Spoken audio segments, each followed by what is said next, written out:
will be the biggest of all the deals. So we're very honored to have done so, and your staff has been fantastic, and they worked together very long and hard. They worked hard and long, and many thanks to the teams on both sides. It was, as I said at the beginning, a heavy lifting you had to do, but many thanks also for the talks we had many times on the way to our goal. And now we made it, and that's good. That's really good. Anybody else? Yes, ma'am. I have a question for the EU Commission President. What are the U.S. concessions? What is the U.S. giving up in the deal, if anything? So the starting point was an imbalance, a surplus on our side and a deficit on the U.S. side. And we wanted to rebalance the trade relation. And we wanted to do it in a way that trade goes on between the two of us across the Atlantic, because the two biggest economies should have a good trade flow between us. And I think we hit exactly the point we wanted to find. Rebalance, but enable trade on both sides, which means good jobs on both sides of the Atlantic, means prosperity on both sides of the Atlantic, and that was important for us. And again, the energy is a very important component, because we have more energy than anybody else in that sense. And I think it was very wise that they buy a lot of energy, and it's great stuff, and it solves a lot of problems. So that was a great decision, I think. What about steel? What have you agreed? On what? Steel. Steel is staying the way it is. The steel and aluminum, et cetera, et cetera. That's a worldwide thing. That stays the way it is. We have chips. Did you discuss that as part of the agreement? Chips. Chips is Howard. You might want to describe the chips, please, if you would. Well, the expectation is in 2 weeks' time we're going to come out with our chips 232, and that was one of the key reasons that the European Union came to talk to the president, to try to resolve all things at one time. And well, I'll let you wait for the 2 weeks until you get to announce your plan, but we are going to be bringing chip manufacturing back to the United States of America. We'll be doing a lot of chips. A lot of companies are coming in from Taiwan and from other places into the U.S. And they're doing that in order to avoid tariffs. And the president really avoided the tariffs in a better way for them, much better way, much more conclusive.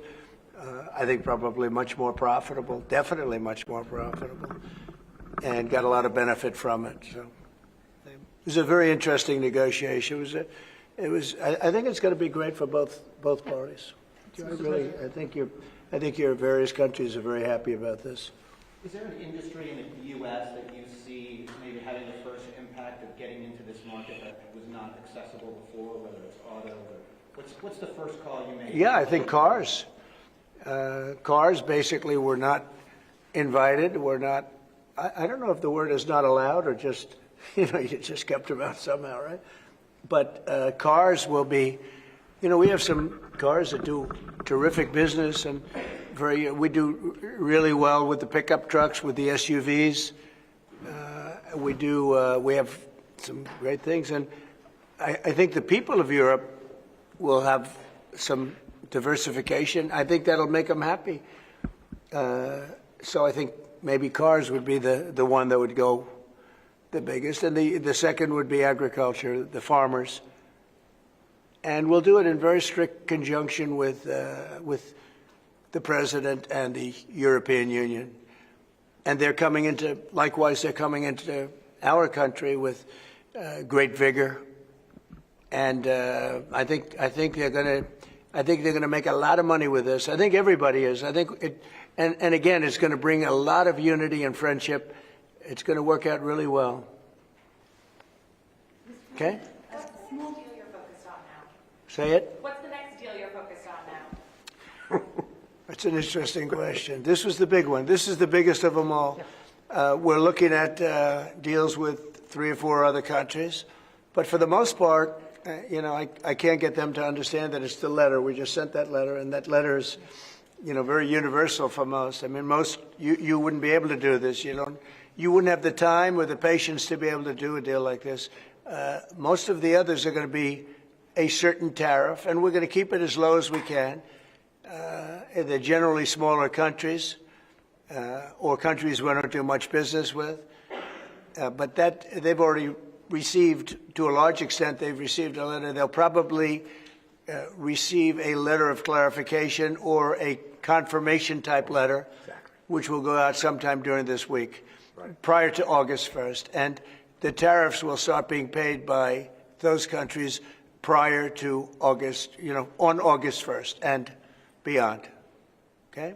Mr. President, was part of the rush to get this deal done to knock the Jeffrey Epstein story out? Oh, you got to be kidding with that. No, had nothing to do with it. Only you would think that. That had nothing to do with it. Which is good for European business and American business. Businesses in this country, particularly small businesses, are closing at a record rate. And you're seeing the Prime Minister tomorrow, Chris Starmer.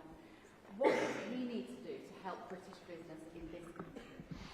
I think everybody's going to be happy with this. The Prime Minister of the UK, while he's not involved in this, will be very happy because, there's a certain unity that's been brought there too. We have a separate deal with them, but I think he's going to be very happy to know. Look, he's friendly with all of you.